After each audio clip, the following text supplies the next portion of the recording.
Hello everyone. I have been wanting to make a YouTube video for a while. I was out having a baby and here she is.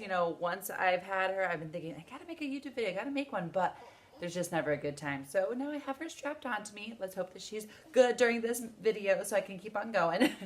My mom was here for 6 weeks during my baby's birth, and that was so awesome to have her here for a long time. She is from Brazil, so for her to come to the United States for the birth, to help out for that long and just be here for me and for my family meant the world.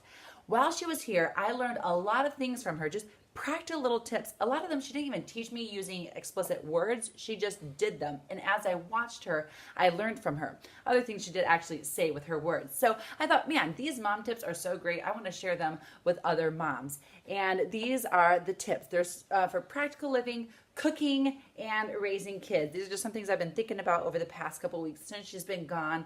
And I've been all by myself here with the 2 girls when my husband goes off to work. It's been an adventure, that's for sure. All right, practical living. Keep things that you use a lot close by.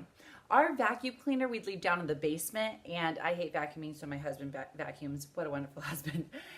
So to vacuum, we have to go down to the basement, lug this big thing up to the main floor and vacuum, and then take it back down. And my mom's like, why don't we put it somewhere real close by where I can just vacuum up a little bit here and there? And I thought, why didn't we do that sooner? So now we keep it in the coat closet, right handy, and things are a lot cleaner around here because the vacuum cleaner is handy. Another thing is my sewing kit. A lot of times you rip a shirt, a button comes off, and you're like, I need to sew it, but I used to have this thing inside a tub in the basement, and one time my mom was like, can I stitch something up? This was actually when she was here for my first daughter's birth. And I went and dug it up out of a bin, and so I have since then kept it under my bed, real handy. And this is the other practical tip, during watching a show or just kind of hanging out on the couch when you're not really doing anything or doing something that's brainless, like watching a TV show, which is super relaxing, pull out that sewing kit and then do little projects. I also do picture projects, like putting pictures in picture albums and organizing things that I can just sit there and do this menial task while kind of having a brainless activity happening, watching TV, and I get stuff done that way. So those are some practical living little tips. Now, what about cooking? Oh my gosh, my mom taught me that you should cut the chicken while it is still frozen. That's brilliant because then it doesn't wiggle everywhere. But when you have raw chicken and you're trying to cut it, it's hard.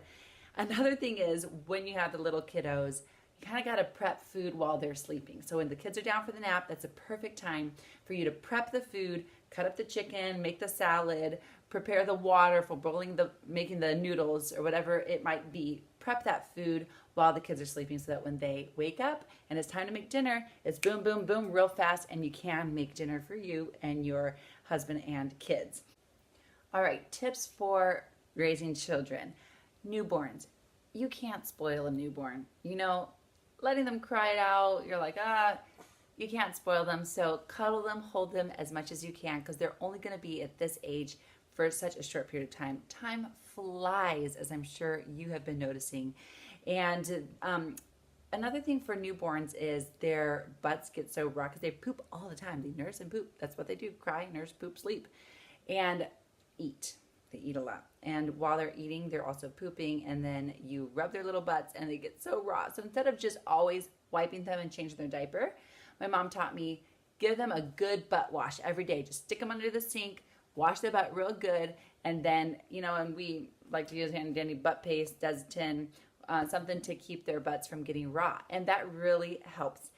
Another thing is for toddlers. Now that you got a second one, my mom said, there's times where the baby might be crying and the older baby, the toddler, might be needing your attention. And in that moment, you might just need to let the baby cry it out a little bit and give the older kid some attention. She needs you right now. So I've been putting that into practice, and it's actually been very helpful to give Isabella the attention that she needs in the moment if Evelyn can wait a little bit.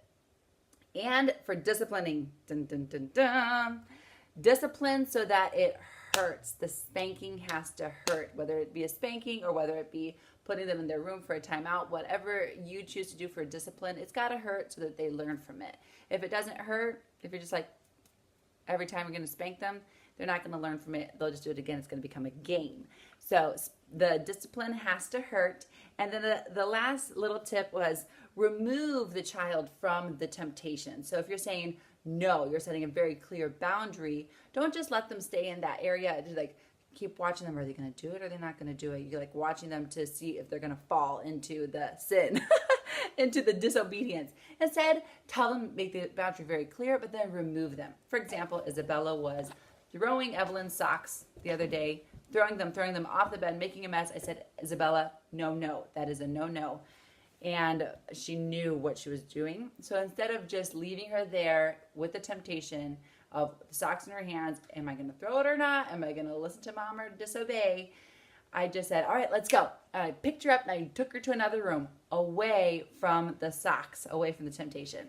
So those are some little practical tips, mom tips, mother knows best, that I thought I'd share with you. They've been helping me a lot. Hey, stay tuned for some big news coming up in the Block household. Next week, we'll be sharing with you some really big news. I'd love for you to hear about it and be a part of it. Talk to you soon.